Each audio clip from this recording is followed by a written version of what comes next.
Hello YouTube. This video is going to be about the Byrd Cara Cara 2 and the Spyderco Endura FFG. And it's just a comparison video to talk about the two knives and how they're similar and how they're different. So first, philosophy of use.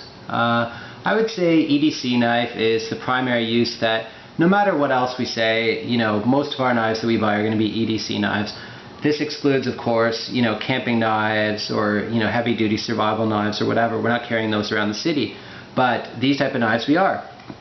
Also, the blade length, which is approaching 4 inches, makes these knives a defensive tactical option.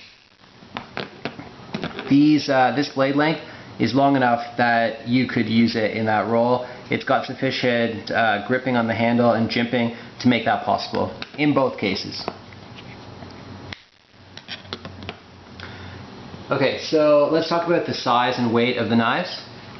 The blades are 3 3/4 inches, so almost 4 inches, but not quite there. The weight on the Byrd Cara Cara 2 is 3.4 ounces, and on the Endura it's 3.6 ounces. So the Endura is just slightly heavier. The steel of the Byrd Cara Cara 2, as some of you may know, is the Chinese-made 8CR13 MOV versus the Endura, which is the VG10. So you basically got different countries of manufacture. The Byrd is China, the Endura is Japan, and that should speak volumes. In Canada where I live, you don't see any Chinese-made cars. I may be mistaken on that, but if there are any, I don't know about them. You see a hell of a lot of Japanese cars. Same thing with electronics. Sony and Samsung and like all these brands, I do believe, are made in Japan. So it's a country with a history of manufacturing excellence. China, on the other hand, they tend to make things that break and are very cheap. Not to mention all the human rights violations and all that sort of thing. But that's neither here nor there. So the steel is significantly different. Both will hold a good edge. They're both easy to sharpen, but I would give the edge to the VG10. Okay, so what about the speed of opening? The Byrd is great. Learning to use a lockback effectively for opening and closing, I think, is kind of it's a hurdle for some people, but and it was for me initially as well. The Endura, same thing. Speed is really good. I can operate it one-handed, pretty much no problem.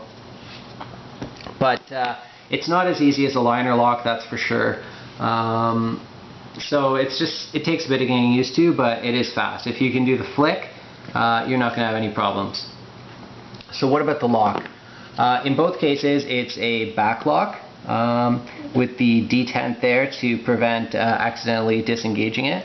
I can operate it one-handed. If I just push down, you'll see that the blade drops, and make sure that you have your finger right at the top there, because that will prevent it swinging close onto your knuckles. But the lock is good, I've never had a failure with any of my locks, actually. And there are these videos out there on YouTube of lock failures and all this stuff by people, having their knives open and smacking the back of the blade on something, and oh my god, it disengages. But why would you ever be doing that with your knife? We cut like this. We don't cut backwards, slamming it on something. So I think that this whole lock discussion is very, very nitpicky and overrated. Most of the locks that we see, like the liner lock, the triad lock, the ball bearing lock, the axis lock, back lock, whatever, they're all good. There's a lot of knives out there, Swiss Army knives, whatever, with no lock whatsoever, and those knives function okay. Same thing with the Leatherman multi-tools. A lot of their models don't have locks on the knives, the keychain multi-tools, for example. And it's all good. Just use your knife like it was designed to be used, and you're not going to have any failures. Okay, so what about the handle? Both handles are the FRN, fiberglass reinforced nylon. But I would definitely give a huge edge to the Endura in this case. And that is simply because you know, the feel of the handles is very similar. Like same material, same sort of texturing on there, so it's very grippy. You can get a significant amount of you know, grippiness to the handle, for lack of a better word. But why I like the Endura better pretty much goes without saying. Look at that blue color. It's absolutely outstanding. I was in Mexico and in Cancun area, and if you ever go there or just Google some pictures of it, but the water has this sort of like an aquamarine color in certain patches, and I tried reading the scientific explanation of this and it was just mind-boggling. But that is sort of the color that some of the water is down there. There's like dark blue patches and then this sort of turquoise blue color, and it's just beautiful. I love it. And this, the Endura comes in green, brown, black, just new this year, orange, purple, gray, and I don't know, I might be forgetting a color, but it comes in a hell of a lot of different colors, and that's really cool because it makes people want to collect all the colors, and also, you know, you can just choose whatever color you like, and I had a difficult decision deciding on that. It was, I've already got a Delica that's green, so I wasn't going to get that. Green is my favorite color, but I was thinking very hard about the brown, about the gray, and then I just saw the blue, and boom, I was sold. So what about the ergonomics? And this is interesting actually. They're both ergonomically fantastic knives.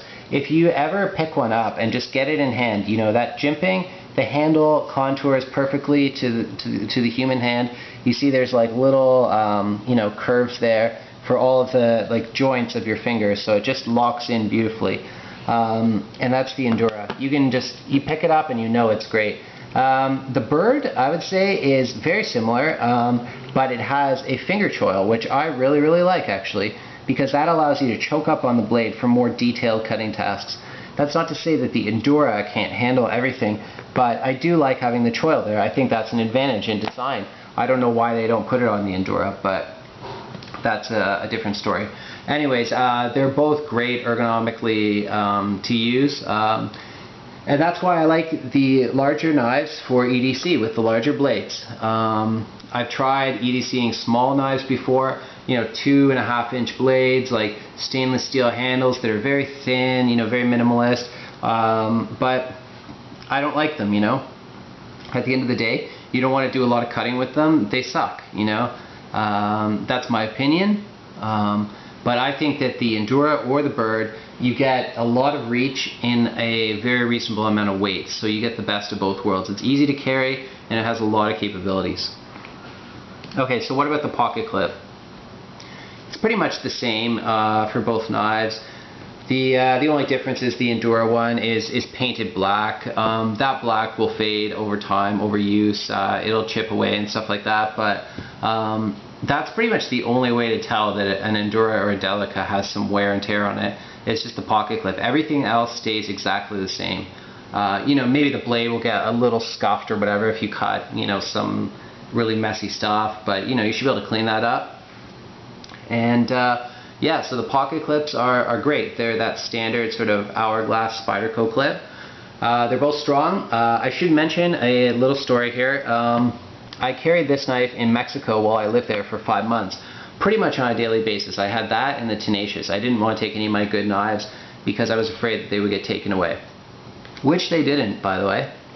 However, I was on a boat in the Cancun area, actually. I was taking a ferry from Cancun to this place called Isla Mujeres, and it's amazing. If you ever get the chance to go there, I know people are sort of down on Mexico right now, but it's a great place. Anyways, while I was on the ferry, I had my backpack with me, and you know, I got up to leave the boat and the pocket clip got caught on something, and this clip bent, like it bent way out like this. I was like, oh no, man, you know, and fortunately I did have the Tenacious with me at the time, so I had a carryable knife, but that pretty much made the blade unusable for that period of time. But I got home, I used my multi-tool, I bent it back, and now it's as strong as ever. It's good to go. So that was kind of a freak incident, but other than that, it's been great. The durability. I can't speak to the Endura, but I can speak to the Cara Cara 2 because I did carry that for a long time. You know, I carried it pretty much every day, you know, and it's still good to go. I've never had to adjust the pivot. The lock is still very strong. It's got a very nice and smooth fluid opening. I've heard people complain before that these Byrd knives are kind of gritty in the pivot. I didn't experience anything like that. It's very nice and smooth and good. You know, if it is gritty, you know, try playing around with it, loosen it up maybe just a bit, or put some oil in there or something like that. But yeah, it's just been great. It looks pretty much like the day that I bought it. No wear and tear. The pocket clip thing, I was able to fix that very easily, so it's awesome. And I would put this, I'm seriously considering this for a roll in the bug out bag as my larger tactical folding knife. It's affordable enough that for writing it off and putting it in the bug out bag, it's not a big loss. Okay, so what about the Endura? I think that the durability of the Endura is going to be at least as good as the Byrd, if not better. The materials are very similar. The style of the knife is very similar. The country of manufacturer is by all means better. So I think that both these knives will last years and years. Assuming that you don't do anything ridiculous with them, they should have very, very good durability. So let's talk about value now. And this is very interesting because for the cost of the Endura, which I paid around $65 for, you could basically buy 3 Cara Cara 2s. And now we get back to the country of the manufacturer and what that really means to the consumer. Because the Cara Cara 2 costs about $22, $23, I believe I paid for that. So it's an interesting conundrum, right? Because if you could buy literally 3 of these knives for one of those, now we talk about the lifespan of the tool, and say this one lasts for 5 years and this one lasts for 8 years. Well, 5 times 3 is 15, so that's nearly double the lifespan of that. And those are just kind of arbitrary numbers, but you see what I'm talking about. You know, there's a lot of things competing for our money these days. You know, life is not cheap. Most of us who are interested in preparedness, we have a lot of things that we're adding to our own personal systems. For example, tonight I just bought a Thermarest air mattress, and I got a great deal on it, by the way. But there's a lot of things out there that we need just to go camping, to go hiking. It's really amazing, actually, because you would have thought that you know, this outdoor stuff, just going for a walk in the woods, would be cost-free, but it's not. So anyways, I always look for value, and if I had to evaluate these two options on that basis alone, it really depends who you are, because there's a lot of people who would say that the Endura is a good value knife. You know, 50, 60 bucks for, you know, VG10 steel, this beautiful handle, the ergonomics, it's a good deal. You could pay a hell of a lot more than that for a knife. But for somebody who's just starting out, you don't know a lot about knives, all you want is something that's like pretty good quality and that you're going to enjoy carrying and all that kind of good stuff, I would lean towards the Byrd. If you know more about knives, if you have had maybe 1 or 2 knives before, you know about Spyderco, you're interested, it's like, okay, what's the first knife that, or maybe the second knife that I should get from Spyderco? My first knife was a Spyderco Tenacious. My second knife was a Spyderco Delica. And that Delica I was not really very excited about, to be honest. I bought it because I did a lot of research and everybody kind of recommended it, and so I pulled the trigger and bought it. And honestly, I didn't really carry it that much for a while, but eventually I did, and when I did, I really appreciated it. So the Endura, it's the kind of thing, maybe, you know, if you're just starting out in the knife world, it's not the hottest choice for you. It's been around for a hell of a long time, but there's a good reason for that. Some things have a staying power, and that's because they're great. So I definitely encourage you to pick up either or both of these knives. I don't think you'll be disappointed with either one. It just depends who you are and what you're looking for. Anyways, thank you for watching. Bye.